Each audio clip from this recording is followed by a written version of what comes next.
Boker Tov à tous, on arrive à la paracha de Béchalar. Et c'est une paracha qui est magnifique. Tout simplement en fait parce que ça y est, on est libre. On a été esclave pendant tout ce temps. On a souffert et là ça y est. Vaïe Béchalar Paro et Taham. Paro il nous a laissé partir. En fait Paro il n'a pas vraiment eu le choix. Et on voit comment est-ce que Akadosh Baruch Hu, il nous a laissé partir d'Égypte. C'est que il y a Moshe Rabbeinu, à chaque fois il venait annoncer la plaie à Paro. Ensuite il y avait un temps de pause. Ensuite la plaie elle venait. La plaie, elle durait pendant des semaines, pendant des mois. Ensuite, Paro, il rappelait Moshe, et Moshe, il priait pour lui. Et ensuite, la plaie, elle s'arrêtait. Et on voit que ça a été fait comme ça en longueur. Et puis, on peut se poser la question, on peut se dire, mais si Akadosh Baruch Hu, il veut nous sortir, bah, pourquoi il nous sort pas? Pourquoi est-ce que ça doit se faire avec 10 plaies de différentes façons? Et en fait, Akadosh Baruch Hu, il est tellement extraordinaire, il est tellement gentil, qu'il veut nous faire les choses dans le détail. C'est comme quand on aime quelqu'un. Quand on veut lui préparer un anniversaire surprise à quelqu'un, on va choisir exactement la couleur qu'elle aime. On va prendre le manger qu'elle aime. On va faire dans l'endroit qu'elle aime. On va faire avec les personnes qu'elle aime. Ça veut dire que Akadosh Baruch Hu, quand il nous sort d'Égypte, il veut nous montrer que chaque mesure de souffrance qu'on a eue, elle a été payée par les Égyptiens. Il aurait pu, Akadosh Baruch Hu, emmener un grand tremblement de terre, un grand tsunami. Il aurait pu tous les tuer, mais non. Ce qu'il a fait à Akadosh Baruch Hu, il est tellement extraordinaire.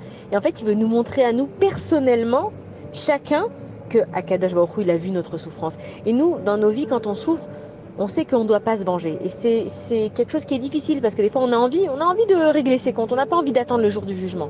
Et Akadosh Baruch Hu, par la sortie d'Égypte, il nous montre, attends, regarde. Toi, tu sais pas quand quelqu'un, il te fait du mal, évidemment, on parle des nations et des gens qui sont vraiment mauvais comme les Égyptiens. Quelqu'un qui te fait du mal, tu peux jamais savoir à combien en fait il t'a fait du mal. Combien de temps avant il a préparé les choses, qu'est-ce qu'il a imaginé dans sa tête comme souffrance qu'il allait te faire. Donc nous, quand on veut se venger, on n'a pas en fait on n'a pas pleinement la souffrance que l'autre il a envie de nous faire. Alors que Akadosh Baruch Hu, il sait exactement ce qu'il y avait dans le cœur de chaque Égyptien et il a montré à chaque Juif personnellement que sa souffrance elle a été entendue, que son cri il a été entendu, que sa larme elle a été versée, que Akadosh Baruch Hu, il a vu toutes ses souffrances. Et c'est pareil avec nous.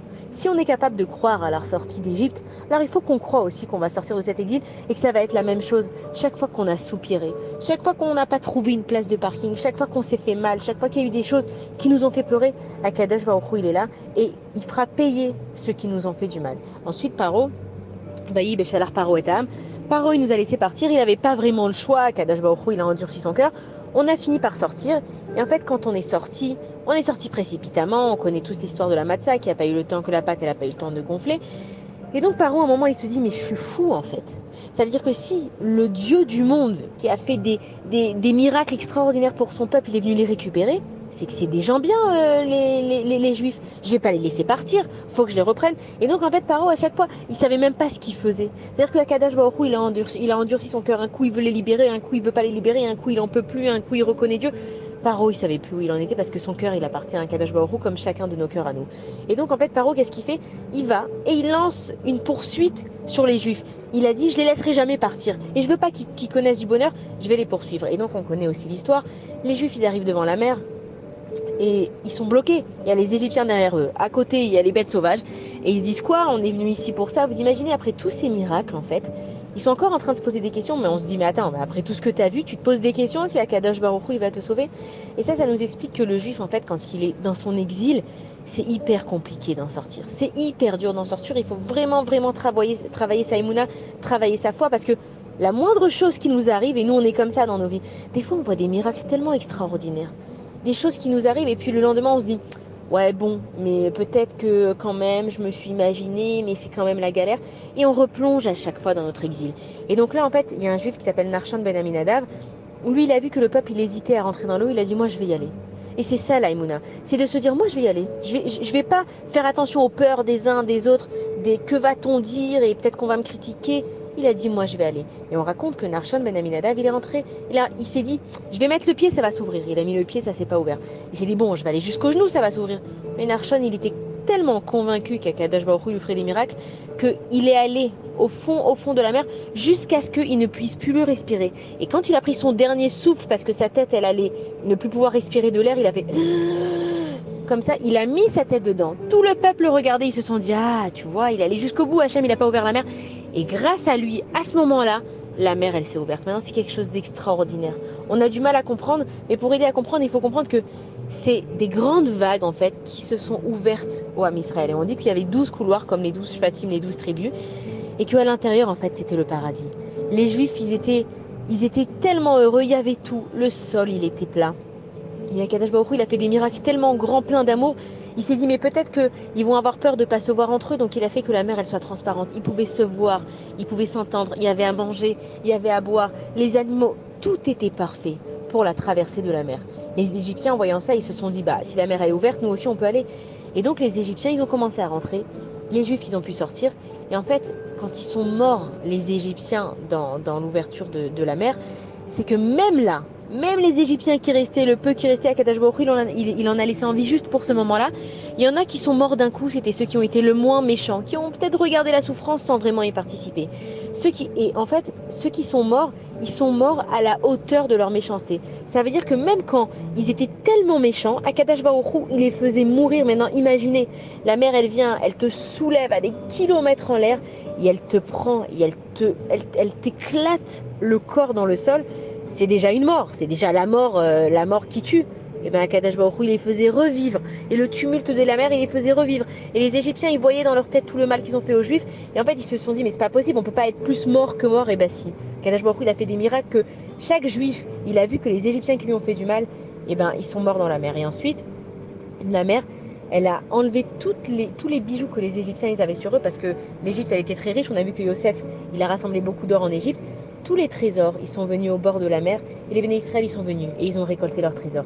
Et on dit qu'ils ont chanté cette fameuse shira. On dit Az Yashir Moshe. Déjà le mot Az ça veut dire ça peut être dans le passé comme dans le futur. Ça veut dire ou soit ça veut dire ils ont chanté, soit ça veut dire ils vont chanter. Parce que ça veut dire que la même Shira qu'on a chanté quand Akadosh Baruch Hu nous a libérés, et bien quand Akadosh Baruch Hu va nous libérer maintenant avec le Mashiach, on chantera la même chanson.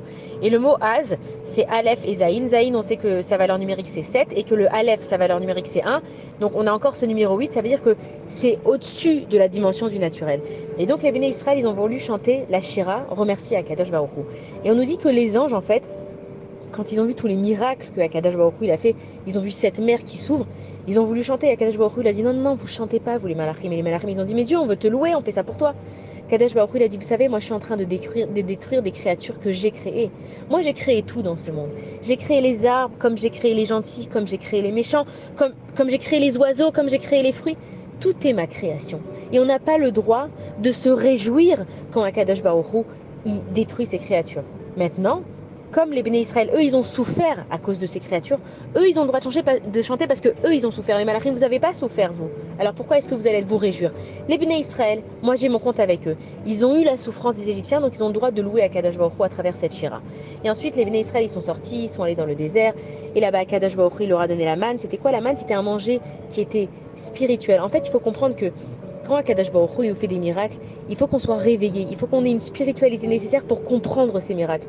Quand on n'est pas réveillé dans ce monde, quand on ne fait pas attention à ce qui nous arrive, on n'apprécie pas les choses. Il faut être réveillé pour voir la lumière. Et donc Akadosh Baruch Hu nous a donné 7 mannes. Et les Béné Israël dans le désert, ils n'ont pas arrêté de se plaindre.